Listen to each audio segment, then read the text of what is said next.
évidemment. Comment ça fonctionne, une contre-culture, pas en soi, mais par rapport à une culture, un arrière-plan, une culture paysage de fond, sur le fond de laquelle la contre-culture va proposer autre chose, va émerger.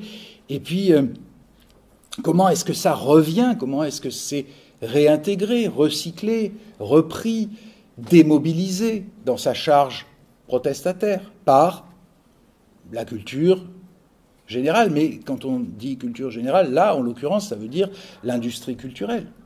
C'est une autre façon de nommer la culture de masse, l'industrie culturelle. Donc vous voyez que la musique, par exemple, elle est tout de suite concernée. La musique populaire, elle naît en tant qu'industrie culturelle. Le rock, il naît en tant qu'industrie culturelle. Ce qui n'est pas tout à fait le cas du jazz, pour prendre juste l'étape d'avant. Donc voilà, toutes ces questions, tous ces regards, tous ces types d'interrogations sont bienvenus, sont légitimes. Donc n'hésitez pas à venir présenter un moment, une étape, même si c'est le début, à vos camarades. Voilà, moi je travaille là-dessus, je me pose telle question. Je sais qu'il y en a plusieurs qui veulent travailler sur la musique, donc voilà, venez faire, oui. Et du coup, c'est en lien avec le sujet de réflexion écrit qu'on va vous rendre à la fin du semestre? Ça peut, absolument, bien sûr. Ça va dans ce sens-là? Tout à fait. Ça peut, vous pouvez même circuler entre sujets de mini-mémoire, ce que vous me rendrez à la fin du semestre, qui sera pour moi donc une étape dans votre mini-mémoire. Ça peut déjà être pour vous très utile, vous voyez, de dire, je vais lui rendre 8 pages qui sont en fait la construction du problème. Et puis le problème, vous l'écrirez au cours du semestre suivant, vous en écrirez 10 de plus, et puis ça sera fait. Donc, bien sûr, c'est possible. Vous pouvez aussi poser des questions un petit peu à côté, un peu en marge de votre sujet central. Voilà. Donc, je vais m'épuiser, je vais essayer de vous convaincre qu'il faut passer à l'action, quoi. Voilà. C'est aussi une des dimensions intéressantes des études culturelles. C'est une culture qui essaye de modifier les choses. C'est une culture dans laquelle la dimension d'engagement, de mobilisation militante est un élément quand même important. Dès les années 60, il s'agit bien de faire bouger les barrières entre formes de culture, entre espaces institutionnels, entre disciplines institutionnelles. Vous voyez, donc tout ça, ça commence à bouger, et c'est aussi une façon, ça s'est affirmé de plus en plus au cours des décennies, de décloisonner les rapports, enfin de décloisonner entre espace théorique, espace de réflexion théorique, de savoir, etc., celui qu'on construit dans le cadre d'un cursus universitaire, et implication sociale, implication dans la vie de la société. C'est quelque chose qui est très lié, sans aller jusqu'à des formes d'activisme très intenses, etc. Mais c'est quand même connecté à l'action, en fait, à l'action pratique, au fait d'essayer d'agir pour que les choses évoluent, changent, etc., dans la société réelle. Voilà. Donc c'est des études, les études culturelles, c'est des façons de penser, de considérer les objets culturels, de considérer la notion de culture elle-même, dans une perspective qui est quand même celle d'une action. Voilà. Bien, donc voilà, j'ai fini mon laïus, mais franchement, ça serait bien que ça puisse démarrer, parce que, voilà, moi je vais vous parler encore de façon un peu large de Birmingham, des acteurs, des thèmes de recherche, de réflexion, mais après, il faut lire les textes. Après, il faut aller direct, ça c'est les M2, d'aller directement sur les objets qui constituent la culture, telle qu'elle a pu être redéfinie notamment par Hogarth et les autres. Voilà, donc c'est là que la difficulté commence, et la difficulté consistant à ne pas trop redire des choses que j'aurais déjà pu expliquer. Est-ce que vous avez un mot déclencheur à me donner par rapport à la dernière fois? On a parlé de quoi? On a fini sur quoi? Est-ce que vous avez encore un peu en mémoire ça? Ou pas du tout? Non? Est-ce qu'on a... Bon, j'avais peut-être quand même commencé à expliquer comment les études culturelles donc, se sont constituées de façon institutionnelle à partir d'une situation...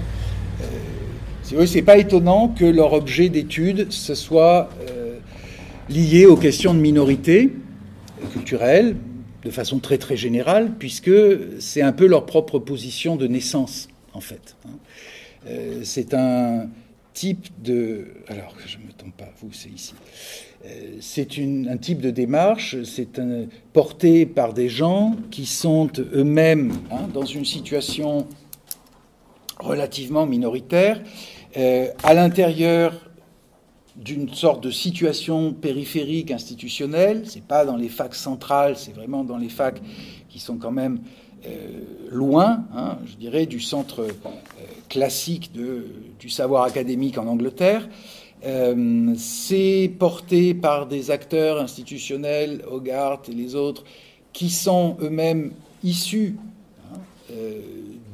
non seulement qui sont des transfuges de classe, comme on dit en sociologie, mais qui sont aussi un peu des ovnis dans le paysage académique, institutionnel de l'époque, puisqu'ils viennent, ils ont fait leurs armes dans la formation d'adultes, dans la formation du soir, donc avec des publics qui ne sont pas des publics d'étudiants issus des classes supérieures de l'Angleterre, mais des adultes qui sont en situation professionnelle déjà.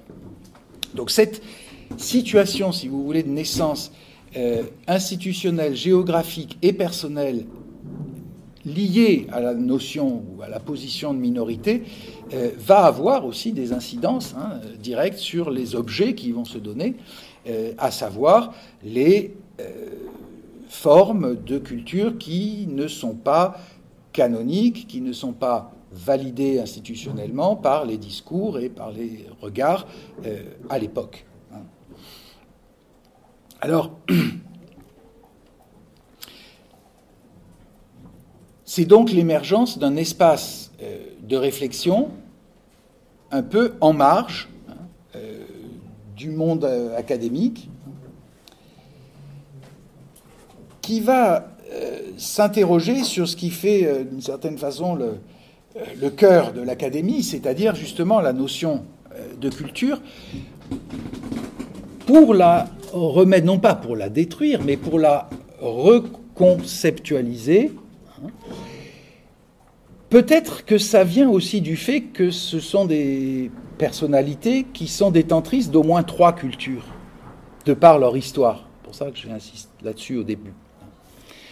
Ils ont une culture académique, certes. Voilà, ce sont des intellectuels anglais qui ont un bagage tout à fait habituel. Voilà. Donc ils ont un savoir spécifique, technique, lié à la discipline qu'ils ont apprise. Ils ont une culture qui est une culture aussi de classe, pour la plupart d'entre eux. Cette culture de classe, elle est liée au monde ouvrier, pour le dire vite, ou, quand ça va être Stuart Hall, au monde extra-britannique, à la migration.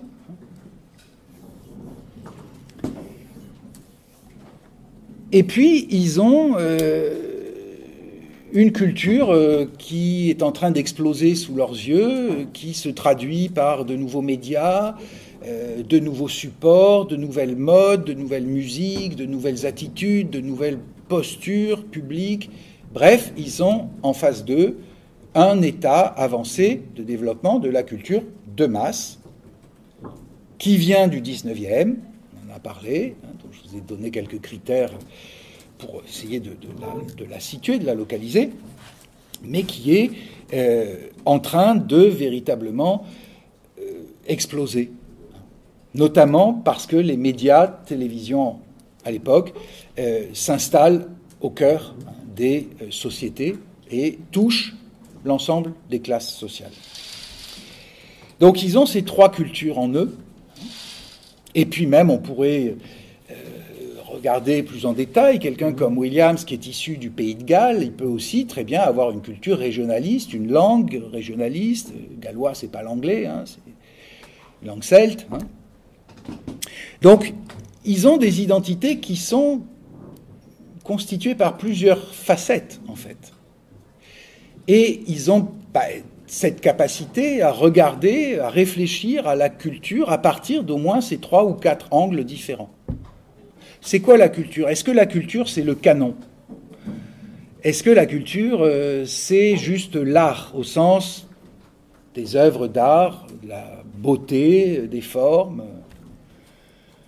Est-ce que la culture, c'est les textes canoniques d'un pays, Shakespeare pour l'Angleterre? Ou est-ce que c'est plus compliqué que ça? Parce que cette définition-là, elle peut aussi quand même être considérée comme une définition produite par les classes dominantes, qui donnent comme définition de ce qu'est la culture, ce qui est en gros leur propre culture, et qui, par un tour de magie, universalise, généralise cette définition. Est-ce que c'est satisfaisant?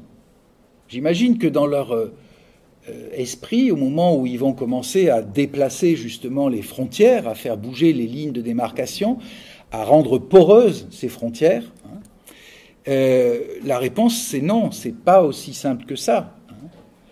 La culture va en fait commencer, dans leur esprit et dans ce qu'ils vont proposer comme approche, va petit à petit inclure tout un ensemble de choses qui n'en fait pas partie si on reste sur la ligne canonique, et ça va des modes vestimentaires aux pratiques de loisirs, en passant par la cuisine, l'accent, plein de choses qui sont en fait des éléments de définition non liés à l'art au sens très général du terme. Oui.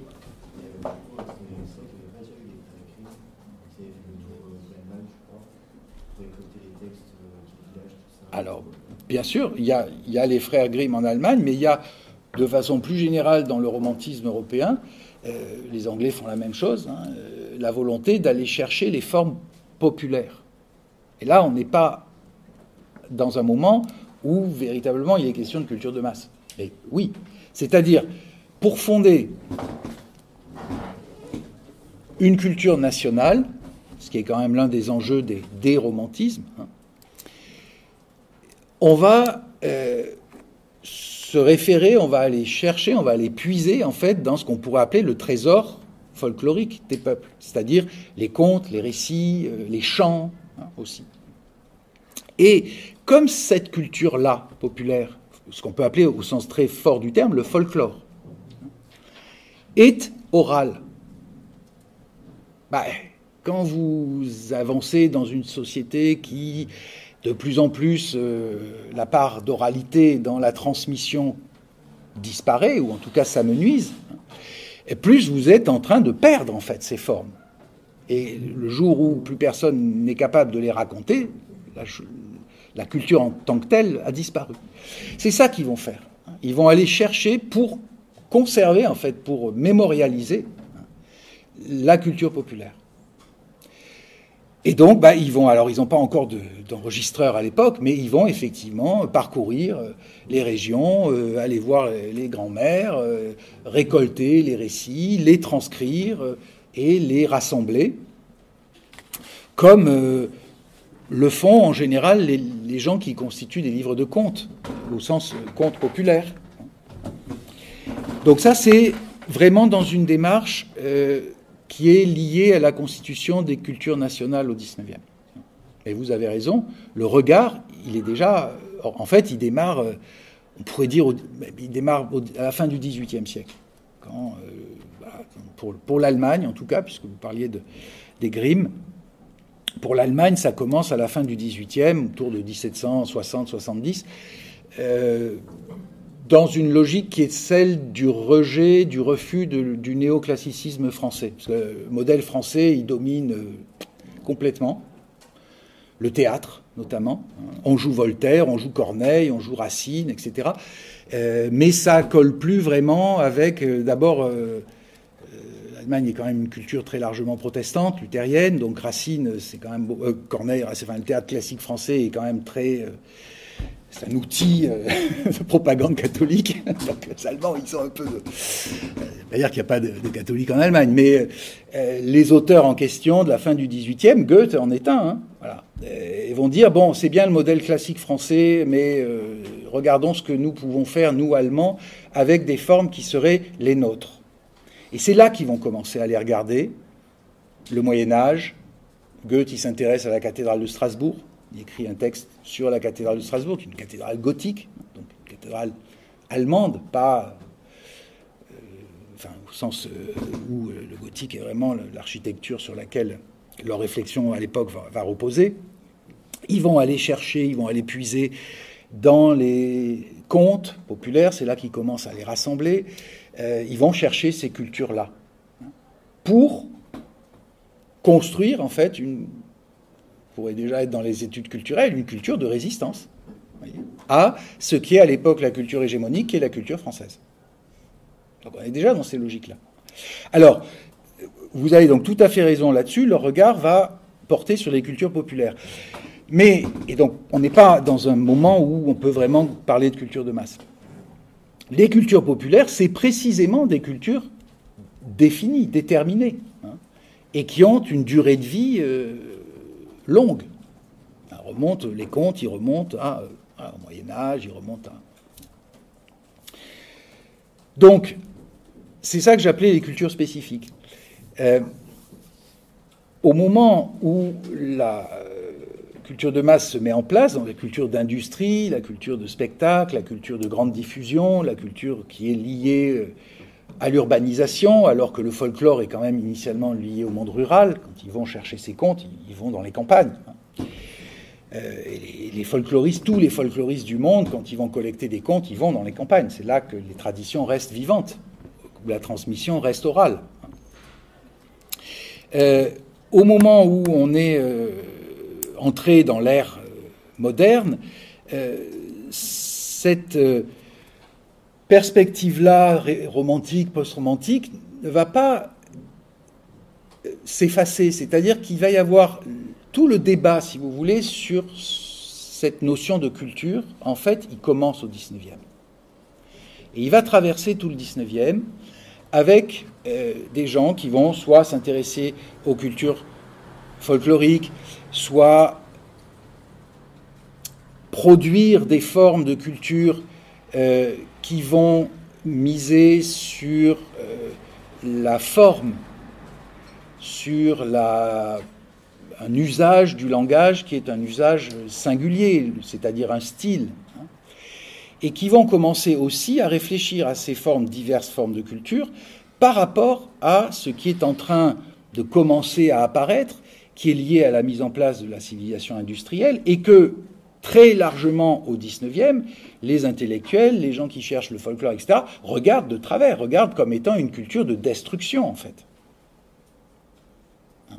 L'histoire de la modernité, de la réflexion sur la forme sociale, économique, qui se met en place au milieu du XIXe, c'est très largement, et avec les études culturelles, on est dans cette tradition-là, très largement un regard critique sur la modernité. Parce que la modernité efface, détruit, met à mal les solidarités anciennes, les formes de communauté, de liens sociaux, de récits communs, etc. Ça, c'est le grand discours qui traverse tout le XIXe siècle. La culture industrielle est une culture qui pose problème aux artistes, intellectuels, de façon très majoritaire. Alors, on va y venir justement un peu après dans le cours de la séance, dans ce que j'appellerais la formation un peu du débat pour les mousquetaires de Birmingham, parce qu'effectivement, ils n'inventent pas le débat, ils l'héritent. Ils héritent d'un débat qui a déjà tourné dans les cercles intellectuels depuis un certain temps, et où soit on est dans des positions de condamnation absolue, c'est très largement la position de l'art moderne, du modernisme. Il y a une notion qui apparaît au même moment qu'en gros que la culture de masse, c'est la notion d'avant-garde dans l'art, et qui est une notion antithétique.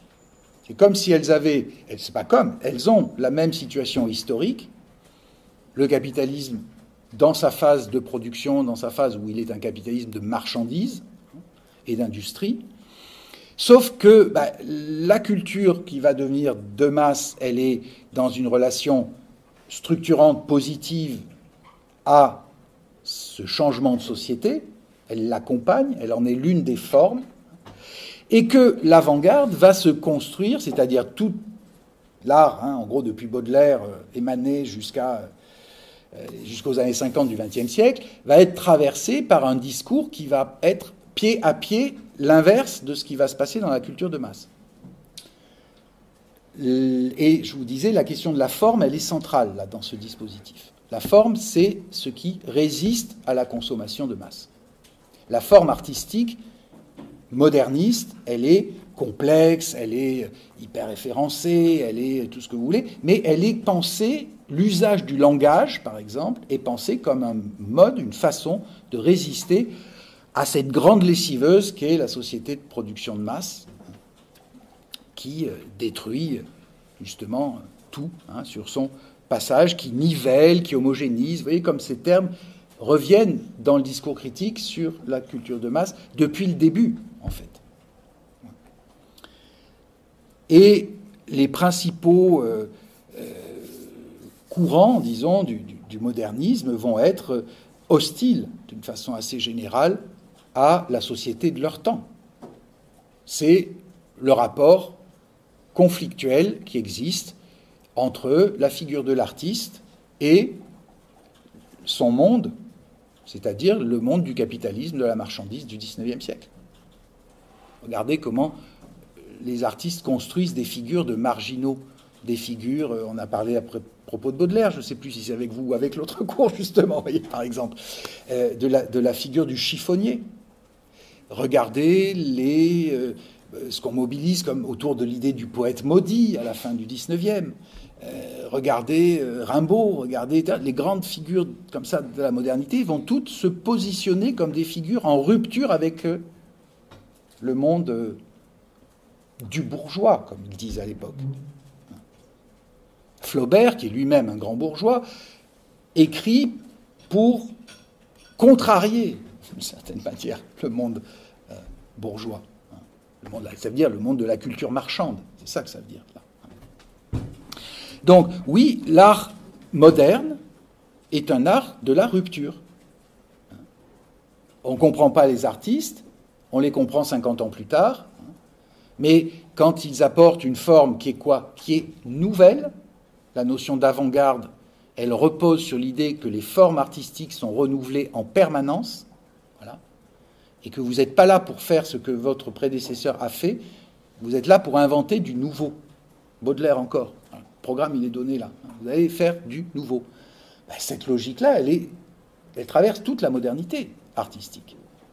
Les mouvements d'avant-garde se succèdent, la grande période c'est le début du XXe, où les mouvements en isme se succèdent à une vitesse grand V. Futurisme, cubisme, dadaïsme, surréalisme, suprématisme, simultanéisme, tout ça n'arrête pas sur une période de 15 ans, 20 ans. Ça veut dire quoi ? Ça veut dire que face à la production de masse, qui est une production de série, qui est une production de quantité et de répétition du même, vous trouvez tout le temps les mêmes scénarios. dans les romans feuilletons. Vous trouvez tout le temps le même personnel romanesque, vous trouvez tout le temps les mêmes trames, vous trouvez tout le temps les mêmes récits. Ça se répète, ça varie, on change les noms des personnages, mais on garde la structure. Ça vaut aussi ça pour les séries télé. On prend une matrice narrative et on la décline, mais la matrice reste la même. Bon. Ça, c'est un propre de la culture de masse. La répétition, l'objet marchandise, c'est un objet répété. C'est très sécurisant pour le consommateur. Il n'y a pas de surprise à ce point de vue-là. Il sait que... Face à quoi, vous avez la logique de l'art moderne, art au sens général, ça inclut la littérature, etc., qui va résister à cette répétition, à cette reproductibilité, et va affirmer, réaffirmer sans cesse le caractère nouveau de la forme produite. Donc il y a une scission, il y a un schisme profond entre l'un et l'autre, mais ces deux cultures-là sont exactement contemporaines. Et d'une certaine façon, au moment Birmingham, c'est un peu tout ça qui entre en interaction, parce que cette culture moderne, de l'art moderne, de la forme qui est renouvelée, ils la connaissent, ils l'ont. Ils ont travaillé sur la littérature anglaise, sur la poésie anglaise du XXe siècle. Williams, il écrit là-dessus. Donc, ils savent ce qu'est le discours de la culture du point de vue moderniste, du point de vue minoritaire.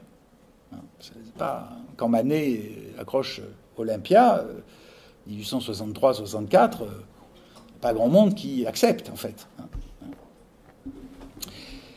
Comme si c'était...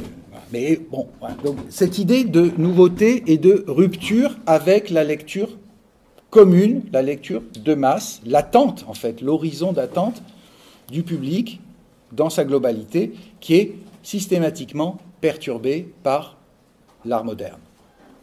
Et qui est systématiquement conforté par la production de masse, pour schématiser. Donc, ils sont, avec ces différentes idées ou avec ces différentes perspectives, si vous voulez, et ils s'interrogent sur la façon dont on peut combiner, en fait, ces différentes lectures, tout en donnant une dimension à la notion de culture qui va dépasser, qui va inclure, en fait, de façon beaucoup plus large, tout un ensemble d'éléments qui, jusque-là, ne sont pas pris en compte en tant qu'éléments de culture et qui contribuent à manifester, par des aspects vestimentaires, par des tas de pratiques, etc., une certaine entité, une certaine unité. Donc l'idée de culture, elle va quitter le seul domaine de l'art, d'une certaine façon, pour englober l'ensemble des pratiques de vie. Voilà. Et redéfinie à partir de cette extension, de cette ouverture et de cette inclusion, en fait, d'éléments qui ne sont pas pris en compte jusque-là. Donc il y a un phénomène de convergence, il y a un phénomène de réflexion croisée, il y a un phénomène de circulation entre différents concepts de culture, entre différentes formes de cette conceptualisation, et l'une de leurs premières actions, d'une certaine façon, va consister à déhiérarchiser ces différentes dimensions et à ouvrir la représentation courante de leur temps qui limite la culture, même je dirais plutôt situe la culture du côté des œuvres et uniquement des œuvres d'art. devient culture, entre dans la culture, comme le dit Williams. Williams, il y a une formule très, très célèbre, il dit « la culture, c'est ordinaire ». La culture, c'est ordinaire. La culture, c'est le quotidien. C'est pas juste l'exception de l'œuvre d'art. La culture, c'est comment les gens vivent, comment ils parlent, comment ils s'habillent, comment ils entrent en relation, etc. Tout ça, ça définit, vous voyez, d'un point de vue qui est très matérialiste. On n'est pas dans une définition abstraite et liée à l'unicité d'une œuvre. On est dans une perspective très matérialiste qui intègre tout ce qui est de l'ordre de la production symbolique, en fait, à l'intérieur d'une société. Tout ça, ça participe de la culture.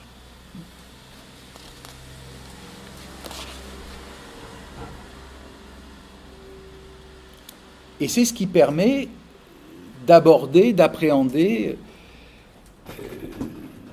la culture en situation, c'est-à-dire le monde tel qu'il est à un moment T, tel qu'il est en 64, tel qu'il est en 2024. Voilà.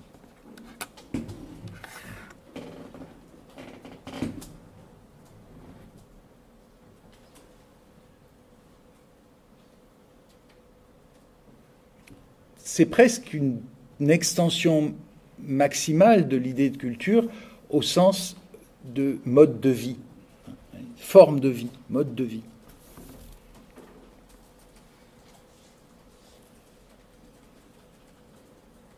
Donc, si vous voulez vous intéresser à la culture, et c'est leur propos, c'est les études culturelles, il va falloir regarder autre chose que les œuvres d'art. Et c'est ce qu'ils font. Ils vont commencer à regarder les modes vestimentaires, les pratiques sociales, la question des groupes de jeunes, des bandes, la question des relations entre les générations, la question des structures familiales, des déstructurations familiales qui sont à l'œuvre dans la société moderne, quand même, de façon de plus en plus marquée. Voilà vers quoi ils vont commencer à s'orienter. Étude culturelle, ça veut dire on regarde ce qui fait culture dans une société à un moment donné. Et donc tout ce qui relève des signes, des significations. On va lire tout ça comme on lit un texte littéraire, par exemple. Donc vous allez lire les modes vestimentaires. Vous allez chercher à comprendre, à décrypter, à analyser l'ornement, au sens très général, que constituent les différentes modes, et à lui donner sens, voilà, dans un cadre qui est un cadre théorique, qui est un cadre lui-même en perpétuelle reconfiguration, mouvement, le fait qu'il n'y ait pas d'orthodoxie, de méthode, qu'il n'y ait pas un discours qui soit celui de la discipline, mais qu'au contraire, on se nourrisse de plusieurs approches, de plusieurs discours qui viennent des sciences humaines et qui donc, chacun à sa manière, apporte une pierre, d'une certaine manière, à l'édifice. Et cet édifice n'est pas statique. La culture, c'est pas arrêté. La culture, c'est en mouvement permanent. Ça, c'est aussi un changement de regard important. C'est pas un objet clos et statique. Ça n'arrête pas de changer et ça n'arrête pas d'évoluer. Changer dans sa composition et d'évoluer dans ses formes.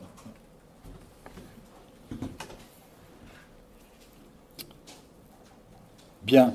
Alors, parmi les premiers objets d'étude, on en a parlé de temps en temps comme ça, mais parmi les premiers objets d'étude, on va trouver, logiquement par rapport à ce que j'essaye de vous décrire là depuis tout à l'heure, c'est-à-dire ce pivotement, cette façon de redéfinir, de repenser les données culturelles, de les voir comme étant disséminées partout dans la société. C'est aussi ça l'idée, que tout fait signe, tout est signe d'une certaine façon. Tout peut être pris à la surface pour comprendre les mouvements et les structures de fond. On prend l'exemple qu'on a déjà utilisé, qui est un des premières grandes études aussi là-dessus. Voilà, regardez, décrivez, essayez d'analyser comment un mods ou un punk s'habille. Voilà. et surface. Qu'est-ce que vous voyez? Qu'est-ce qui est manifeste? Qu'est-ce qui est montré? Qu'est-ce qui est ostensiblement mis en avant, montré aux autres? Et qu'est-ce que ça dit? Voilà. La surface, elle est révélatrice de la profondeur, du fond. C'est un déplacement intéressant aussi, ça, dans le contexte de la pensée théorique critique. Il n'y a pas une théorie qu'on élabore qui est très abstraite, etc. Il y a une théorie en pratique, il y a une théorie qui est collée en permanence au terrain, au contact des formes et des pratiques et de leurs évolutions, qui sont rapides, relativement rapides. Et plus on va dans le temps, en fait, plus elles sont rapides. Donc voilà, ces regards, ces études sur tout ce qui constitue les sous-cultures, subcultures, les cultures, je préférerais dire minoritaires, ou les cultures voilà, de leur époque, de leur décennie. Donc on va les décrire, on va essayer de les comprendre, de comprendre comment elles se structurent. Comment elles se structurent. Alors, on a parlé la dernière fois, je crois que c'était avec vous, des histoires de reggae et punk. Où j'ai dit, bon, voilà, dans ces mouvements-là, voilà, comment on peut comprendre, par exemple,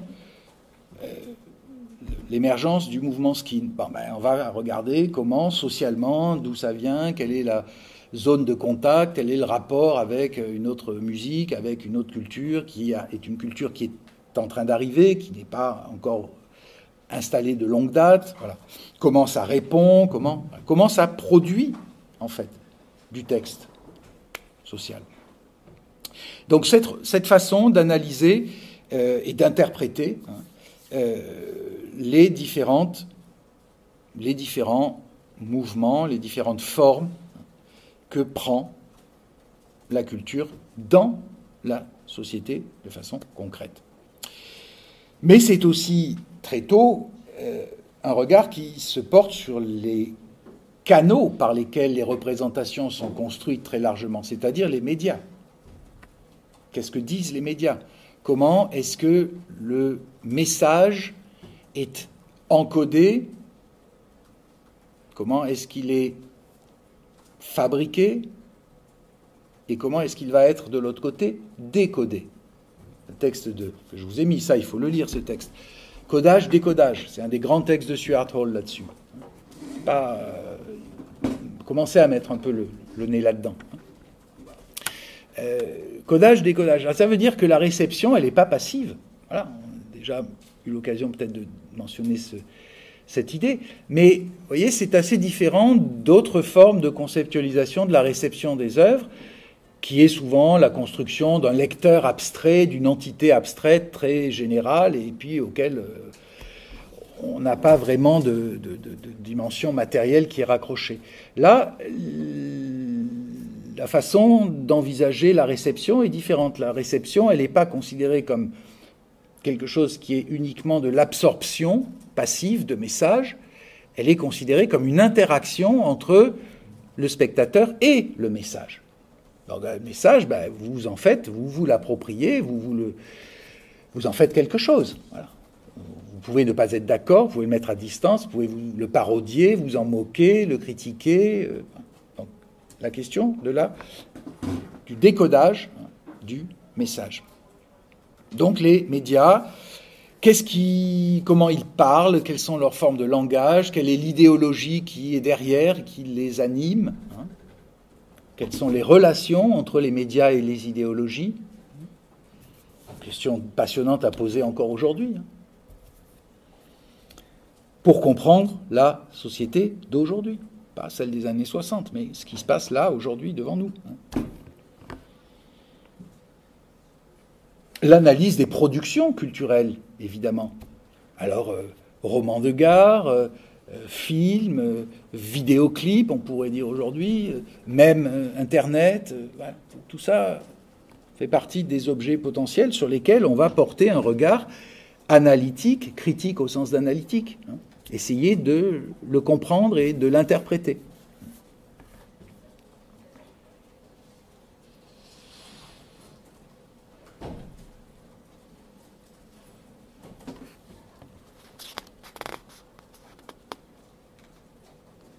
Et puis, au fil des années, ça c'est plutôt la seconde décennie de Birmingham, les questionnements, vous voyez, qui vont glisser progressivement vers non plus les groupes, les mouvements, hein, en un sens, mais vers les questions d'identité, de plus en plus.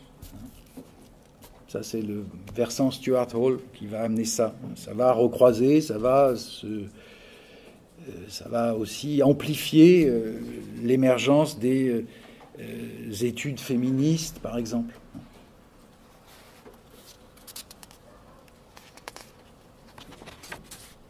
Bref, la liste est longue, mais c'est tout ça pour vous donner une idée, hein, de l'étendue surtout et de la profondeur, hein, du domaine. Et donc avec tous ces travaux, avec tous ces objets nouveaux qui sont pris en considération, ça veut dire pris sérieusement en compte dans la réflexion sur ce qui fait culture aujourd'hui autour de nous. C'est quoi notre culture? Dans quelle culture vivons-nous? Voilà. La question qui est posée, c'est la question qu'on peut continuer à reposer. Évidemment, ça a changé depuis 1964. Il y a des nouveaux médias, par exemple. Voilà. Comment se construisent les identités aujourd'hui? Comment se construisent les discours subjectifs aujourd'hui? Voilà, c'est pas la même chose qu'en 64 non plus. Quel est le rôle des médias sociaux dans la construction des identités? Voilà une question d'études culturelles tout à fait contemporaine. Bon. Donc, comment on vit? Quel est le monde dans lequel on vit? Quel est l'univers de formes, d'objets, de postures, de discours dans lequel nous fonctionnons, dans lequel nous sommes immergés? Donc vous voyez bien que la définition, la perception en fait, hein, de la notion de culture, elle a complètement changé de dimension. La culture, c'est encore une fois plus déterminé uniquement par l'excellence des productions artistiques. C'est devenu un concept beaucoup plus étendu qui touche à tous les aspects de la vie humaine. C'est pour ça que je disais, c'est une extension dans un sens de définition qui est anthropologique. Ça prend en compte l'ensemble de ce qui constitue les faits et gestes d'une société. Et pas, vous voyez, on part d'une définition, on pourrait dire, culturaliste de la culture. Voilà. La culture, c'est les grandes œuvres, ou la culture, c'est les productions artistiques d'élite, savantes, etc., etc. La culture, c'est ce qu'on met dans les musées. La culture, on peut avoir des définitions extrêmement restrictives de ce qu'est la culture. Et on peut avoir des définitions beaucoup plus étendues de ce qu'est la culture. Quelles sont nos pratiques de production de sens? Voilà. C'est ça l'idée. Et c'est une rupture majeure quand même. C'est quand même assez important, hein, comme thème. C'est pour ça que j'insiste un peu longuement.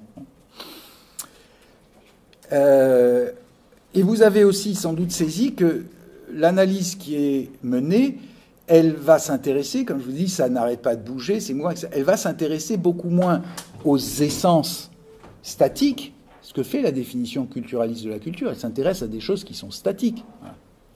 Elle va s'intéresser aux interactions, aux relations entre tous ces éléments, entre toutes ces formes de culture, au dialogue qui s'instaure, au rejet, aux relations de tension, aux relations d'écrasement éventuellement, si vous prenez la culture du pauvre.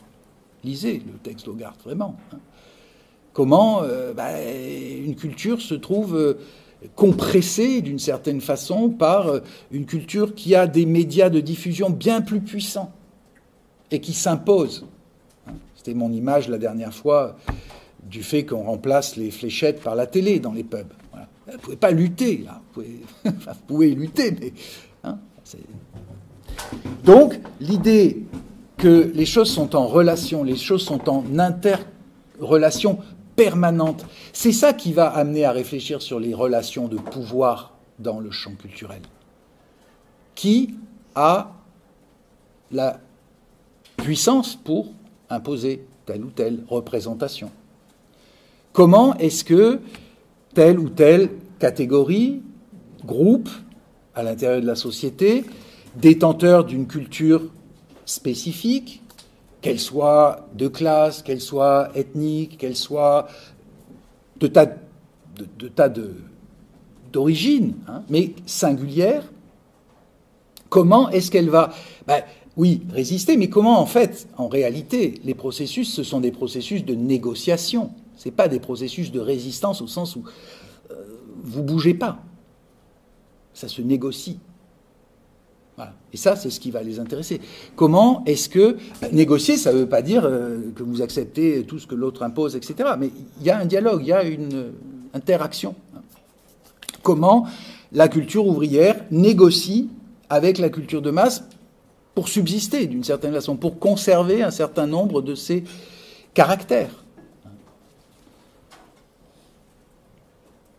Donc l'idée des rapports entre catégories, l'idée des rapports entre entités, l'idée des rapports entre culture savante, culture de masse, culture populaire, culture scolaire.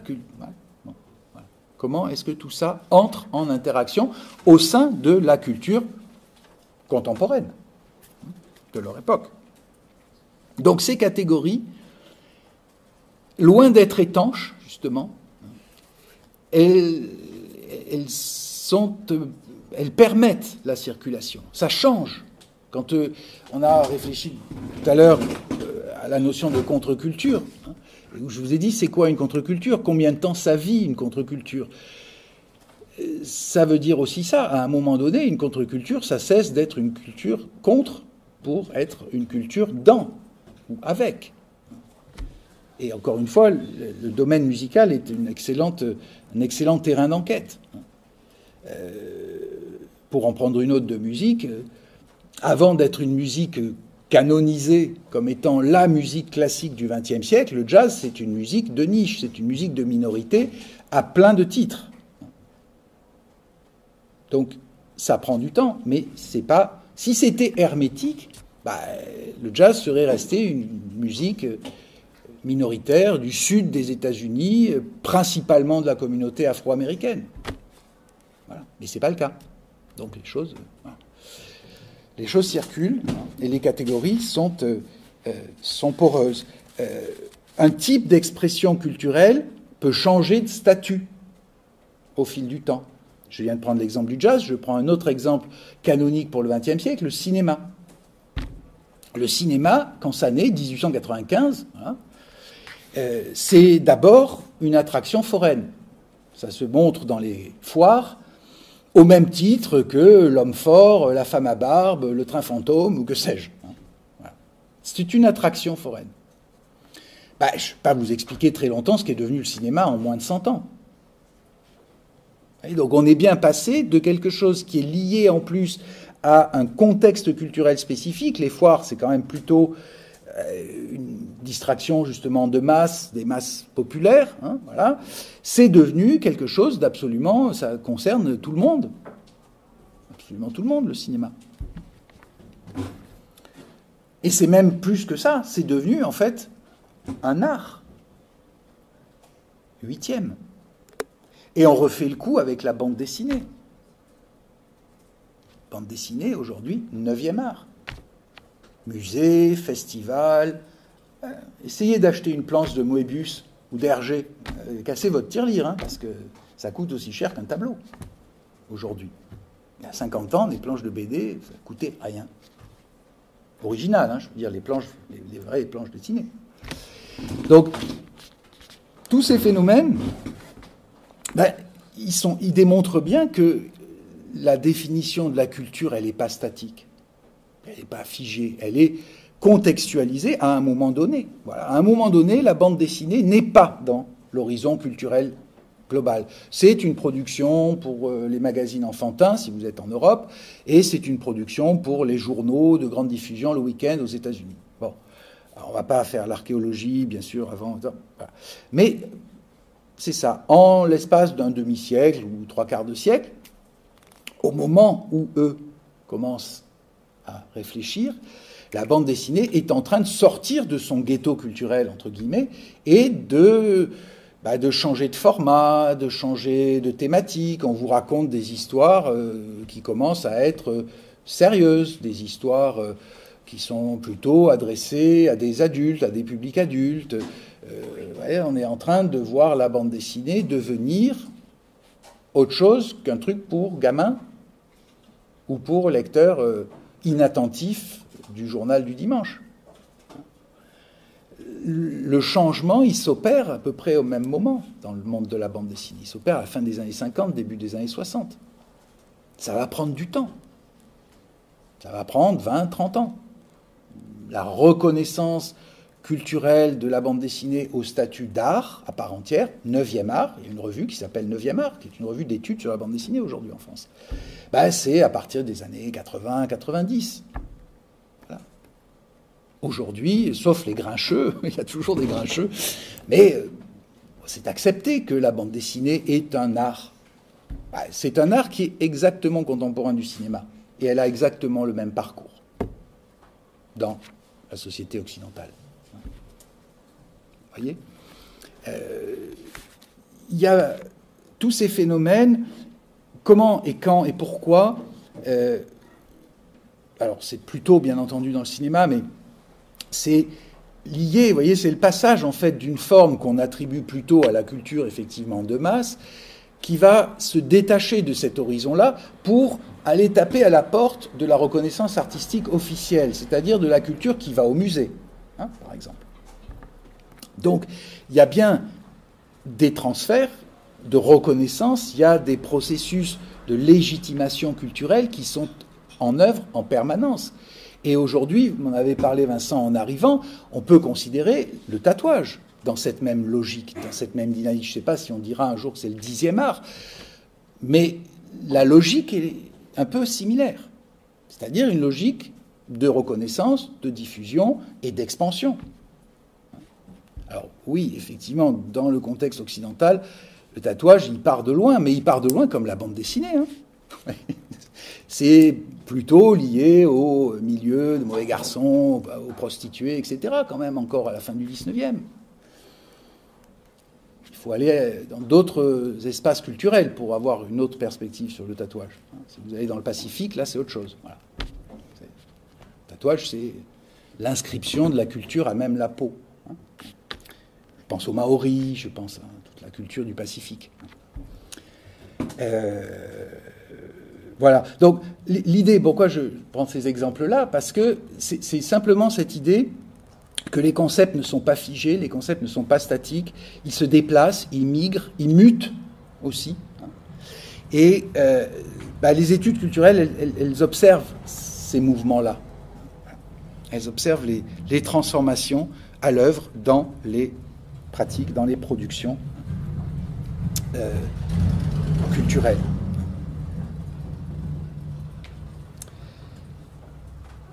Alors, à partir de la culture du pauvre, évidemment, vous voyez, je vous ai dit la négociation, comment la culture ouvrière négocie son existence à l'intérieur de la culture hégémonique, qui est la culture de masse.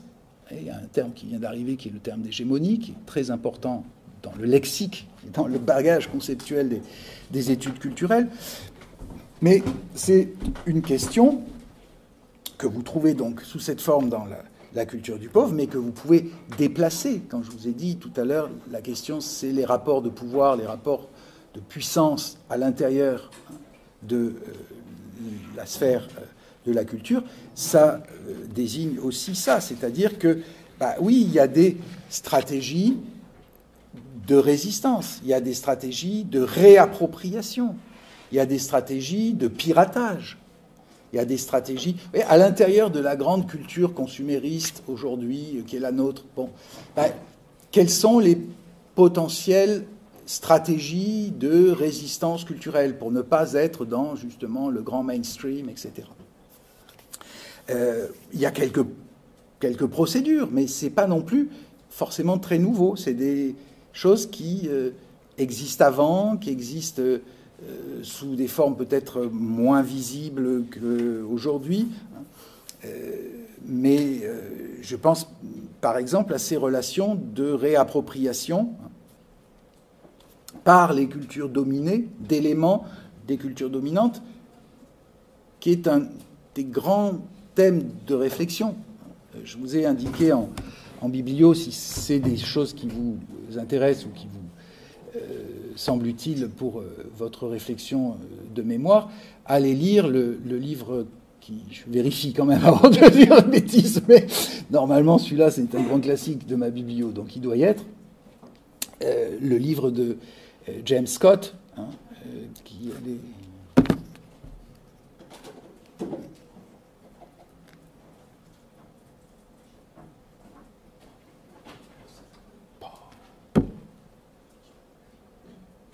qui porte là-dessus, qui porte sur les stratégies de résistance des subalternes, au sens très global de l'expression.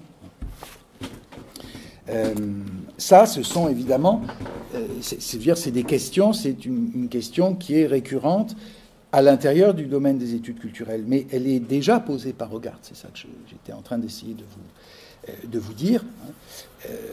Alors, ça s'est évidemment complexifié, voilà, merci. Voilà, ici, la domination et les arts de la résistance. Soit en anglais, soit en français. En tout cas, en français, vous voyez, la traduction est récente. C'est un livre qui date des années 90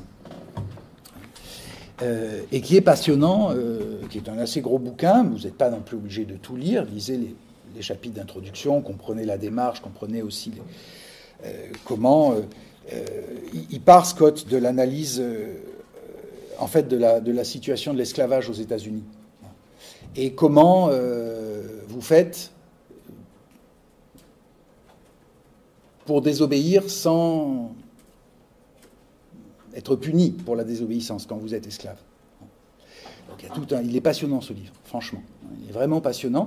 Et il généralise le mode de réflexion, le mode de stratégie, c'est pour ça que je suis venu à ça, à évidemment un ensemble beaucoup plus large, hein, de pratiques culturelles.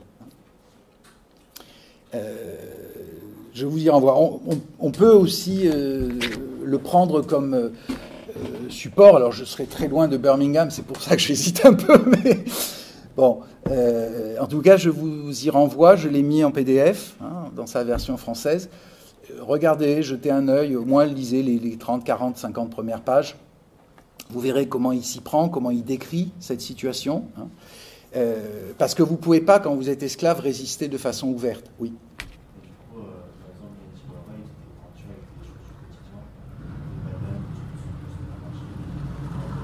Ben, on y vient. J'y viens. En 64. Donc oui, juste un mot encore sur Scott, parce que la situation, voilà, c'est que si vous êtes esclave, vous ne pouvez pas protester. Si vous protestez officiellement, ouvertement, le risque est grand qu'on vous batte, voire qu'on vous lynche, qu'on vous pende, etc. Bon.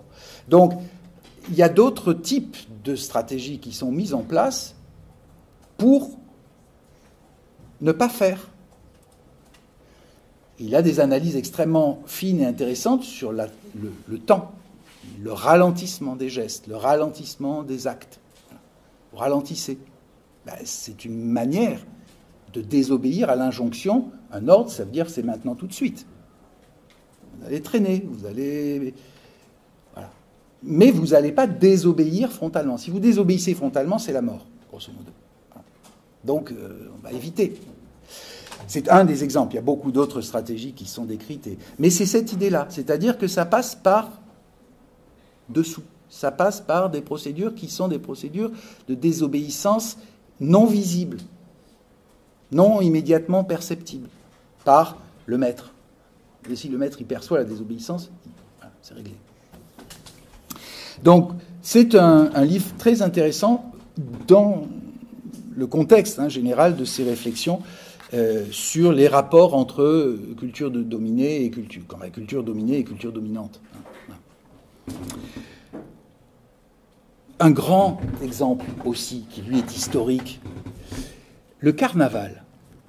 Le carnaval, ça existe dans le Nord, ça existe à Nice, ça existe partout. Qu'est-ce que c'est le carnaval initialement ? Le carnaval, c'est un moment où ce qui constitue l'ordre social, la structure, la hiérarchie sociale, va être renversé, symboliquement. Évidemment, ça ne va pas durer, ça dure un jour. Voilà. Mais pendant un jour, le servant peut être roi, le cuisinier duc. Ouais, on inverse les positions, on inverse les rôles.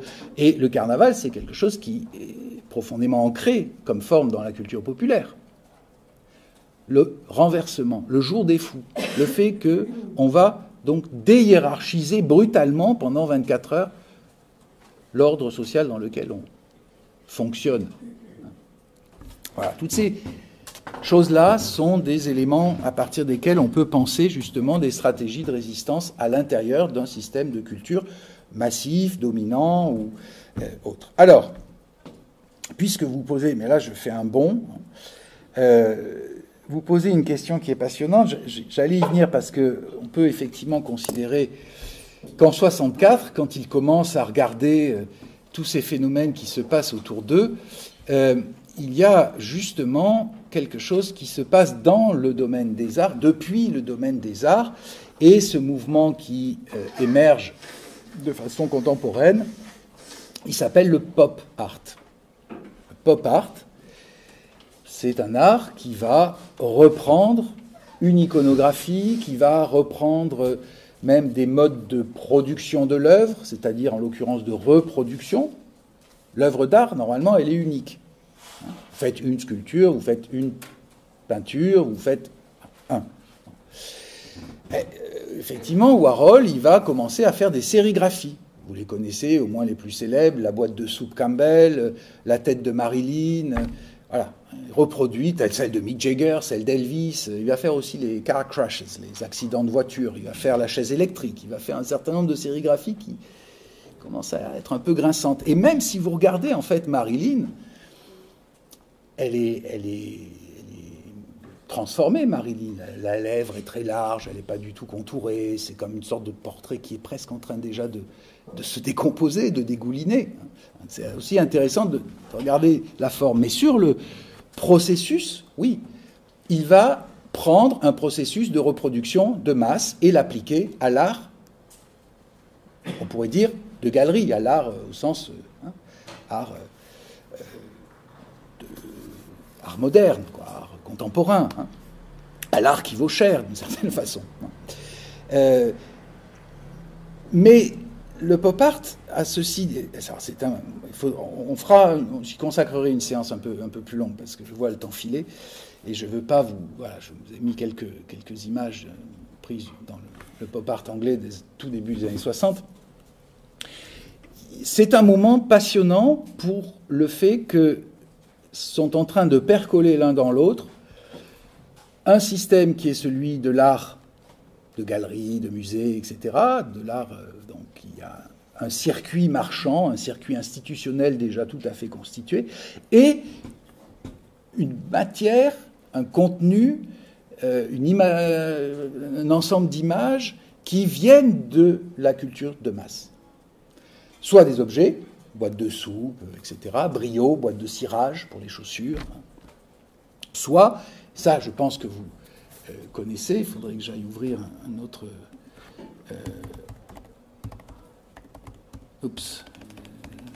Liechtenstein.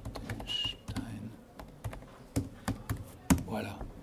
Je pense que vous connaissez ces images, vous avez dû les voir.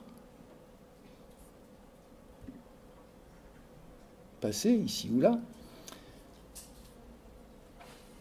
Celui-ci, mais il y en a d'autres après. Hein, donc, qu'est-ce que c'est ça ? Je vous dis, ça c'est un tableau. C'est un tableau peint par Roy Lichtenstein en 63-64, qui est aujourd'hui, je ne sais pas, au MoMA ou dans une des grandes collections d'art américain. Si vous voulez acheter ce tableau, il faut aller le voler, ou alors il faut être milliardaire et avoir beaucoup d'argent à mettre sur la table. Et pourtant, ce tableau, il reproduit quoi ? Il reproduit une image qui est en fait un extrait d'une bande dessinée de pulp, de Men at War, c'est des bandes dessinées pour garçons, pour ados, avec des histoires de guerre, en fait, des histoires de combat, voilà. Des années 60, du début des années 60, fin 50, début 60. Le pop art américain, il y a un pop art anglais un tout petit peu avant, mais c'est la même idée. C'est-à-dire que vous allez prendre un élément qui est issu de l'iconographie pop, de la culture de masse, et vous allez le faire circuler, le faire basculer dans un autre univers de réception, qui est celui de l'art contemporain. Vous changez évidemment de format, vous changez de support, mais vous changez aussi de circuit, vous changez de beaucoup d'autres choses. Alors, je cherchais un autre tableau de Liechtenstein, mais c'est pas grave. Voilà, 63, celui-là. Hein, voilà. On peut revenir à ma série anglaise. Voilà des tableaux de 1900. Alors, je vous donne quand même, c'est la seule, c'est pour ça que je l'ai mise en photo, que je n'ai pas mis la photo des hommes. C'est la seule artiste femme anglaise du pop art anglais, qui est le premier, en fait, à sortir à la toute fin 50, 58, 59. Elle s'appelle Pauline Botti, elle a été foudroyée par un cancer à 27 ou 28 ans, donc elle a une œuvre très mince, mais passionnante, notamment ce genre de tableau. C'est un diptyque, What's on a man's mind? Qu'est-ce qu'il y a dans la tête des hommes, ou à quoi pensent les hommes? Et vous voyez, alors l'autre, il est composé de nus, de morceaux de nus féminins. Celui-là, il est à moitié visible, je suis désolé, ça va venir. Mais ce qui m'intéresse, c'est de vous dire, regardez de quoi il est fait en termes d'iconographie. Vous avez une statue grecque, vous avez la tête de Marcel Proust, vous avez un avion de ligne, vous avez un pilote, vous avez un chef indien, vous avez un torero, vous avez Lénine, etc., etc. Autrement dit, quelque chose qui, du point de vue thématique, est totalement composite, qui prend à des espaces de culture radicalement différents, canoniques, occidentales ou pas, en accord avec le capitalisme ou pas. Donc il compose quelque chose qui est un objet hétéroclite, en fait. Donc le pop art, à partir du moment où il commence à se manifester en Angleterre, c'était pas la bonne case. On va revenir. Voilà. Où il commence à se manifester à la toute fin des années 50. Ça, c'est aussi une toile de 64. Là, on est... alors, on n'est pas dans la boîte de soupe, mais on est dans quelqu'un qui est en train de prendre une douche. C'est pas franchement un grand thème historique de la peinture. Par contre, c'est une pratique quotidienne. Ça fait partie de la culture au sens pratique quotidienne de vie. Voilà, ça, c'est les premières choses qui s'apparentent au pop art. Donc, qui collent des éléments hétéroclites appartenant à des cultures de provenance hétéroclite, culture de consommation, haute culture antique, culture médiatique, culture politique, hein, tout ça étant composé à l'intérieur d'une image. Voilà le deuxième volet du diptyque de Pauline Botti. Et ça, c'est des formes de projets d'architecture aussi des années 60, liées au pop art. Donc, ces phénomènes, et pourquoi donc le pop art 60, début 60, c'est contemporain de ce qu'ils font, etc. Parce que le pop art est la démonstration même de cette porosité des espaces culturels.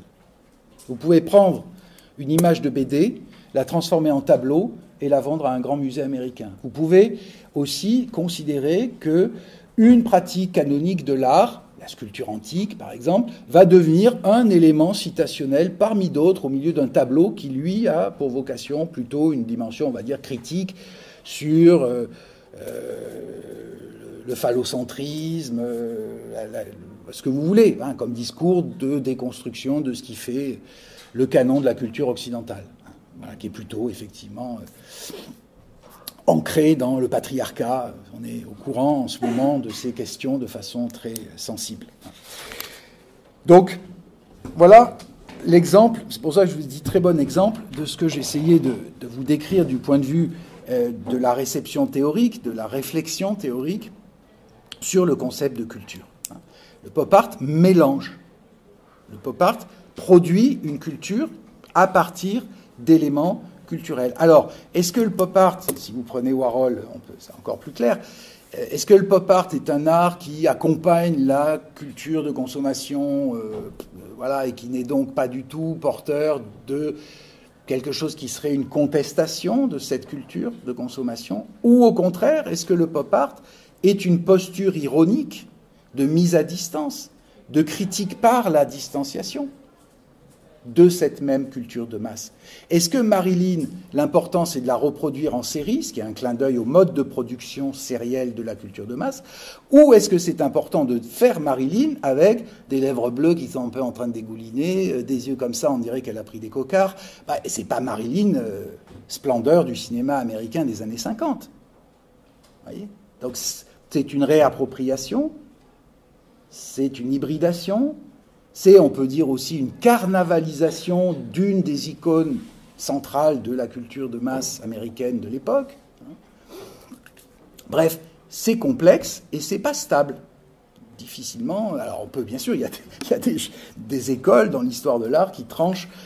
Le pop art, c'est un art, en fait, qui ne fait que dupliquer la consommation, ou d'autres qui disent, maintenant, le pop art, c'est un art critique de la société de consommation. En gros, dans les années 60, dans le domaine de l'art, il va y avoir, qui est en pleine explosion, où justement on cherche à faire passer l'art dans la vie.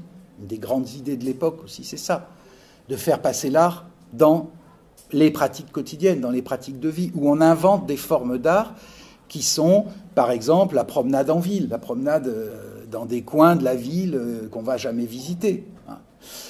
Donc on est dans un moment où l'art cherche à se redéfinir, à sortir de sa tour d'ivoire et à aller vers quelque chose qui est fondu dans, un peu comme les études culturelles le théorisent au même moment, dans des pratiques de vie.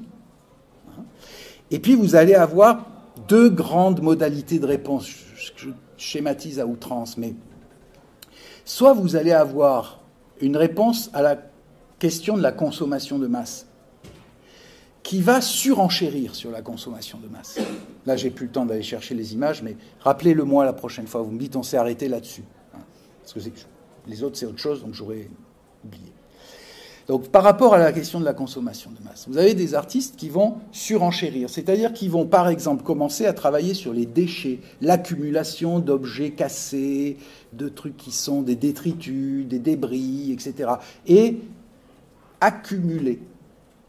Donc là, on peut dire, on répond à la consommation de masse par une œuvre qui consomme elle aussi, c'est-à-dire qui reste dans le même processus d'accumulation des objets, mais qui le fait évidemment dans une perspective qui, elle, est celle d'une dénonciation, bien entendu, d'une critique. Ou bien vous allez avoir une option beaucoup plus zen, si je puis dire, où on va effacer l'objet. Il va rester plus rien. Où on va aller vers des formes translucides, vers des formes de traces. Voyez, c'est-à-dire, il n'y a plus de matière, il n'y a plus surtout d'objets qui se démultiplient.